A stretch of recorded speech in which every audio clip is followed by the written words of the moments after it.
नमस्कार साथियों, स्वागत है आपका मेरे यूट्यूब चैनल में। साथियों, आज की वीडियो में हम लोग एसएससी एमटीएस और हवलदार के लिए महत्वपूर्ण प्रश्नों के संग्रह के साथ आपके सक्षम प्रस्तुत है। इस वीडियो में साथियों आपके सक्षम वे सारे प्रश्न रहने वाले हैं जहां से आपके एग्जाम में प्रश्न पूछे जाते हैं। तो हम लोग बिना समय गवाए चलेंगे आज के प्रश्नों की ओर।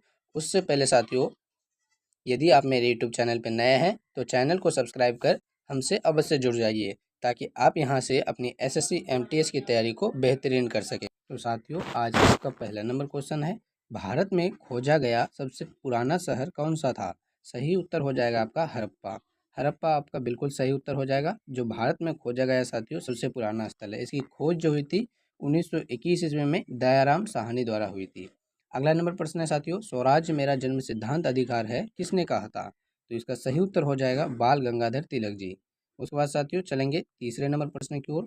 तीसरे नंबर प्रश्न में आपसे पूछा जा रहा है, महात्मा गांधी जी के राजनीतिक गुरु कौन थे? तो साथियों इस प्रश्न का सही उत्तर हो जाएगा गोपाल कृष्ण गोखले जी। उसके बाद प्रश्न संख्या चौथे में आपसे पूछा जा रहा है साथियों, उत्तरी भारत की प्रथम महिला शासक, दिल्ली पर राज्य करने वाली प्रथम महिला शासक कौन थी? साथियों, आपको उत्तरी भारत पूछा जाए या भारत की प्रथम महिला शासिका बोला जाए या फिर उत्तरी भारत की प्रथम महिला शासिका बोला जाए, सही उत्तर हो जाएगा रजिया सुल्तान।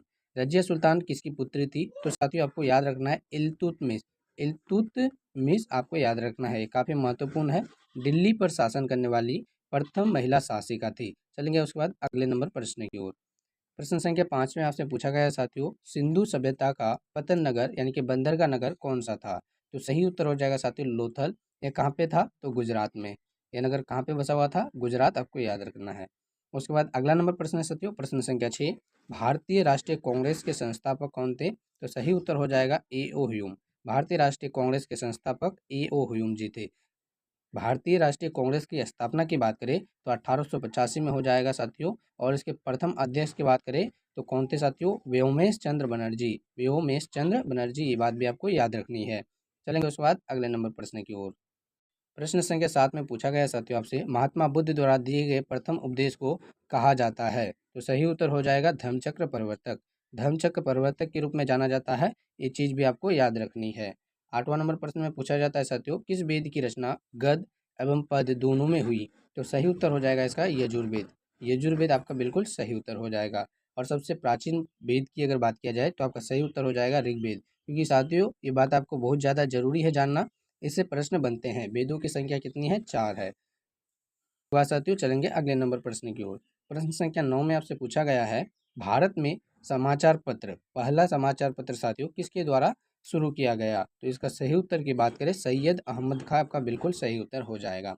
उसी प्रकार 10वां नंबर क्वेश्चन में आपसे पूछा गया है, किसके शासनकाल में बौद्ध धर्म दो भागों हीनयान तथा महायान में बढ़ गया? तो साथियों इसका सही उत्तर हो जाएगा कनिष्ठ।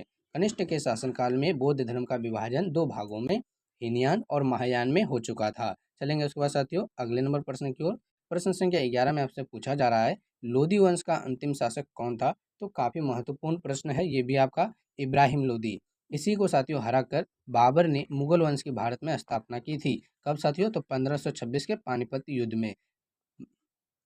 1526 के प्रथम पानीपत युद्ध में। ठीक है साथियों, पहले पानीपत के युद्ध में बाबर ने लोदी वंश के अंतिम शासक इब्राहिम लोदी को हराकर भारत में मुगल वंश की नींव रखी थी। उसके बाद अगला नंबर प्रश्न है आपका, प्रथम जैन संगीत कहाँ पर आयोजित की गई थी? तो सही उत्तर हो जाएगा पाटलिपुत्र।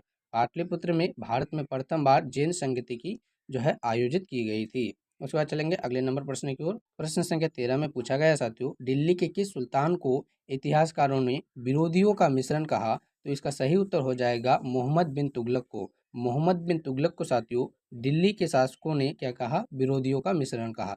तो सही उत्तर हो जाएगा मोहम्मद बिन तुगलक। आप इसे भी याद रखिएगा। उसके बाद प्रश्न संख्या 14 में आपसे पूछा गया है, ऋग्वेद समाज की सबसे छोटी इकाई क्या थी? ऋग्वेदिक समाज की सबसे छोटी इकाई साथियों कुल या परिवार कहलाता था। क्या कहलाता था?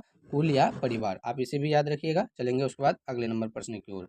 साथियों 15 नंबर प्रश्न को देखने से पहले आपको बता दें, यदि आप अपनी तैयारी को इसी प्रकार से बेहतर करना चाहते हैं तो हमारे चैनल को सब्सक्राइब कर हमसे अवश्य जुड़ जाइए। वीडियो पसंद आ रही होगी तो वीडियो को लाइक कर ले और अपने दोस्तों तक शेयर जरूर कीजिए साथियों, ताकि उनका भी कम समय में अब भलाई हो सके। और ये सारा कुछ पीडीएफ पाने के लिए आप हमारे टेलीग्राम से जुड़ सकते हैं, लिंक आपको डिस्क्रिप्शन में दिया गया है। तो साथियों चलेंगे प्रश्न संख्या 15 की ओर। आपसे पूछा गया है कि शासक के पास एक शक्तिशाली नौसेना थी अर्थात नेवी थी। तो इसका सही उत्तर हो जाएगा चोल शासक के पास एक शक्तिशाली नेवी थी, यानी कि साथियों नौसेना। चलेंगे उसके बाद अगले नंबर प्रश्न की ओर। संकीर्तन प्रथा के जन्मदाता कौन थे? तो इस प्रश्न का हो जाएगा सही उत्तर चैतन्य। चैतन्य को संकीर्तन प्रथा का जन्मदाता के रूप में जाना जाता है। उसके बाद अगला नंबर प्रश्न है साथियों आपका प्रश्न संख्या 17। किस मुगल शासक को आलमगीर, काफी महत्वपूर्ण प्रश्न है साथियों, आलमगीर के नाम से कहा जाता है यानी कि जाना जाता है साथियों? तो औरंगजेब को आलमगीर के नाम से जाना जाता है। उसके बाद प्रश्न संख्या 18 में आपसे पूछा गया है शहीद आजम उपाधि से किसे सम्मानित किया गया है? शहीद आजम उपाधि से किसे सम्मानित किया गया है? तो भगत सिंह इसका बिल्कुल सही उत्तर हो जाएगा दोस्तों। चलेंगे उसके बाद प्रश्न संख्या 19 की ओर। आपसे पूछा गया है साइमन कमीशन के विरोध के दौरान लाठीचार्ज में किस राजनेता की मृत्यु हो गई थी? तो साथियों लाला लाजपत राय की 1928 ईस्वी में जब साइमन कमीशन का विद्रोह हो रहा था साथियों, तो इनकी मृत्यु हो गई थी। आप इसे याद रखेंगे। और लाला लाजपत का ही नारा था साथियों, मेरे पीठ पर पड़ी अंग्रेजों की हर एक लाठी उनके ताबूत पर कील साबित होगा। ये बात जो कही थी साथियों लाला लाजपत राय जी ने ही कही थी। चलेंगे उसके बाद प्रश्न संख्या 20 में आपसे पूछा गया है वहाबी आंदोलन के प्रवर्तक कौन थे? तो इसका सही उत्तर हो जाएगा सैयद अहमद। सैयद अहमद आपका बिल्कुल सही उत्तर हो जाएगा। प्रश्न संख्या 21 है आपका किस स्थान पर बुद्ध ने महापरिनिर्वाण प्राप्त किया था? तो साथियों कुशीनगर या कुशीनारा, कुशीनगर या कुशीनारा आपका बिल्कुल सही उत्तर हो जाएगा। बुद्ध का महापरिनिर्वाण हुआ था। चलेंगे उसके बाद अगले नंबर प्रश्न की ओर। प्रश्न संख्या 22 है आपका कांग्रेस के प्रथम अधिवेशन की अध्यक्षता, तो साथियों प्रश्न की चर्चा पहले भी हुई है, व्योमेश चंद्र बनर्जी थे। काफी महत्वपूर्ण प्रश्न है आपके एग्जाम को देखते हुए साथियों। उसके बाद अगला नंबर प्रश्न है प्रश्न संख्या 23। आपसे पूछा गया है भगवान नटराज का प्रसिद्ध मंदिर जिसमें भारतनाट्यम शिल्प कला है कहाँ स्थित है? चिदम्बरा आपका बिल्कुल सही उत्तर हो जाएगा। चलेंगे उसके बाद अगले नंबर प्रश्न की ओर।